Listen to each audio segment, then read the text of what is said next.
So hello no, ngayon no, pag-usapan nito itong tungkol sa mga LGBTQ, sa mga lalaki na may kapwa, na may relasyon sa kapwa lalaki at mga babae na nakikipagrelasyon sa mga kapwa babae.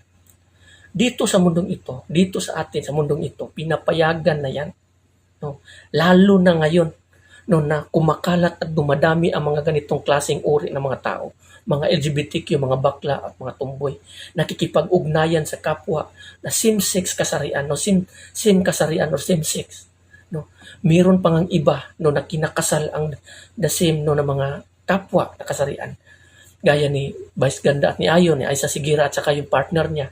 So ano ba ang sinasabi ng Biblia, ng kautusan ng Panginoon patungkol sa mga ganitong klaseng uri ng kasamaan na ginagawa ng mga tao? Ito ba ay kinalulugdan ng Diyos? Or kalooban ba ito ng Diyos? Kasi marami ng mga tao ngayon na gumagawa nito. Alam nyo ba na sa simula pa lamang, dalawang uri lamang ang ginawa ng tao, ng Diyos. Dalawang klaseng tao lamang ang ginawa ng Diyos. Babae at saka lalaki, walang bakla at saka tumboy. Dahil niyan, may sumubrang bakla at saka tumboy, hindi na yan kalooban ng Panginoon, kundi gawain na yan ni Satanas. Dito sa Levitico chapter 18 verse 22, ano sinabi dito? Huwag kayong makikipagtalik sa kapwa ninyo lalaki. Yan ay karumal-dumal. No, so klaro. Pero ngayon tignan mo, yung mga bakla silang Ganda at si Kayan, Ayon Perez, isa lamang sila sa may mga millions nga nakipagrelasyon sa kapwa lalaki no, na mga ganito. So ang sinabi dito, karumal-dumal ito sa paningin ng Panginoon, karumal-dumal ito ayon sa kautusan ng Diyos.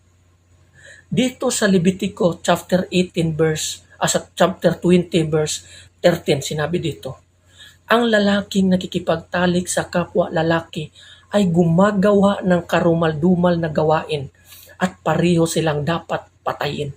So noong unang panahon, sa panahon ni Moises, ang gumagawa ng ganitong klaseng karumal-dumal na kahalayan, na kasamaan, ang pakikipagtalik, pakikipagrelasyon, pakikipag-ugnayan sa parehong kasarian ay dapat patayin. Ito ang sinasabi dito. Ngunit sa ngayon na panahon, nang tinubos tayo ng ating Panginoong Kristo, binigyan tayo ng pagkakataon ng Diyos Ama na magsisi sa ating mga kasalanan at bumalik sa ating Panginoong Kristo.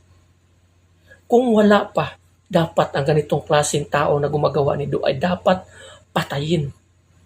So klaro po, ayon sa paningin ng Panginoon, karumal-dumal po ito. Kaya kung kayo po ay ganitong klaseng uri ng tao, it's better for you to repent. Magsisi ka sa iyong kasalanan at magbalik loob sa Panginoon. Kasi nga ang kautusan ng Diyos against sa mga taong gumagawa nito at subject po ito ng kamatayan. Dito sa 1 Corinto chapter 6 verse 9, anong sinabi dito? Hanggang 10, sinabi dito.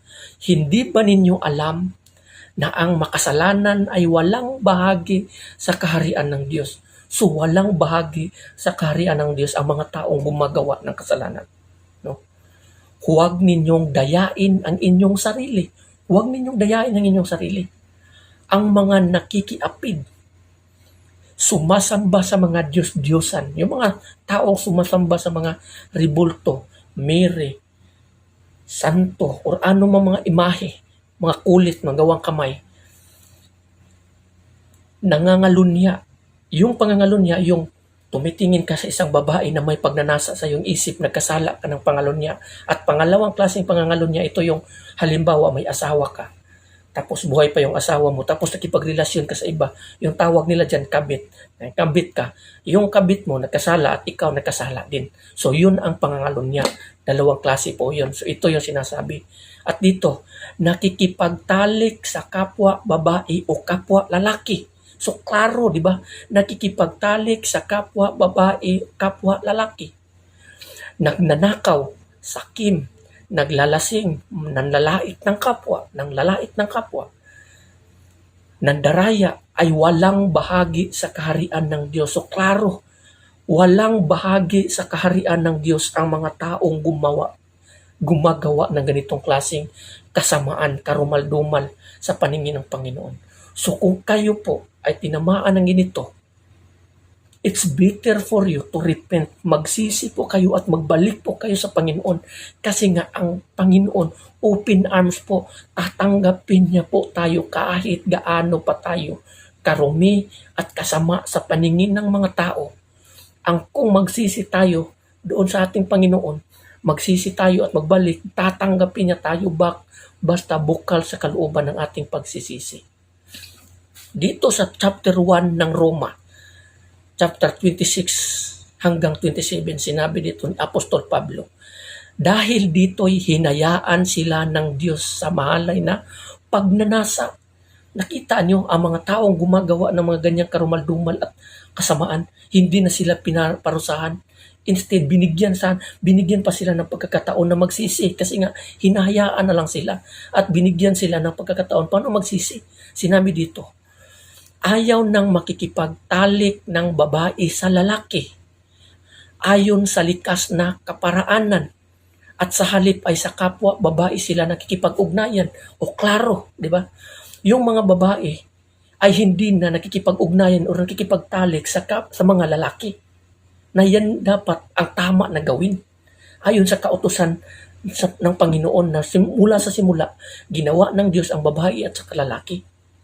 Pero iniwan na ito ng mga kababaihan, ng mga tao. Bagkus doon na sila nakikipag-ugnayan sa kapwa nilang kasarian sa babae at sa kapwa babae. Dagdag dito sa 27, ganoon din ang mga lalaki. Ayaw na nilang makipagtalik sa mga babae ayon sa likas na kaparaanan. At sa kanilang kapwa lalaki sila nahuhumaling. Ginagawa nila ang mga kasuklam-suklam na bagay kaya't sila'y paparusahan ng nararapat sa kanilang masasamang gawa. No? So, ganun din pala ang lalaki. Ganun din ang lalaki. Ayaw na nilang makikipagtalik sa mga babae, kundi doon na sila nakikipagtalik at nakikipag-ugnayan sa mga kapwa nila lalaki. Kaya ito, ayon sa sinabi dito, ginagawa nila ang kasuklam-suklam na bagay sa paningin ng Panginoon. Kaya sila'y paparusahan. Anong kaparusahan?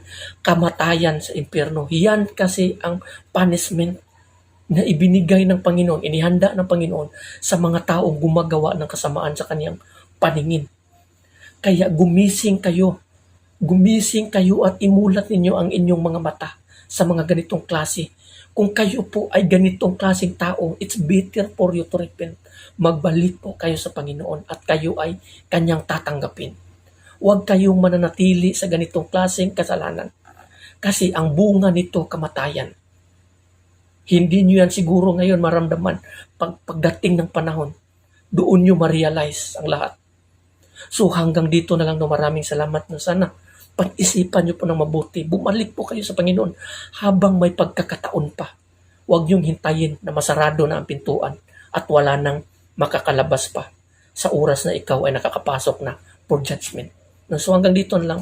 Maraming salamat and God bless everyone. Amen.